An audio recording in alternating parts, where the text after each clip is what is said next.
আচ্ছা রতন, হ্যাঁ স্যার। বলছি দেখো এখানে নোটপ্যাডে 30টা নাম আছে, হ্যাঁ স্যার। দেখতে পাচ্ছ? হ্যাঁ অনিক, অমিত, রাজা, রাকেশ। হ্যাঁ, তো আমি তোমাকে এটা জানতে চাচ্ছি যে তুমি এই 30টা যে নাম আছে, এই 30টা নাম দিয়ে এক ক্লিকে 30টা ফোল্ডার তৈরি করতে পারবে? না স্যার, পারবো না। পারবে না, তাই তো? ঠিক আছে, চলো আমি তোমাকে দেখিয়ে দিচ্ছি। এক ক্লিকে 30টা ফোল্ডার, মানে যত খুশি ফোল্ডার তুমি তৈরি করতে পারবে।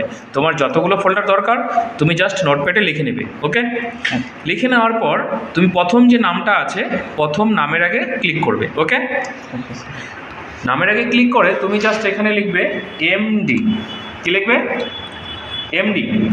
এমডি লেখার পর এটাকে সেভ করে দাও, ফাইলে গিয়ে সেভ করে দাও, ডেস্কটপে সেভ করে দিলাম। জাস্ট এখানে তুমি যে কোনো একটা নাম দিবে।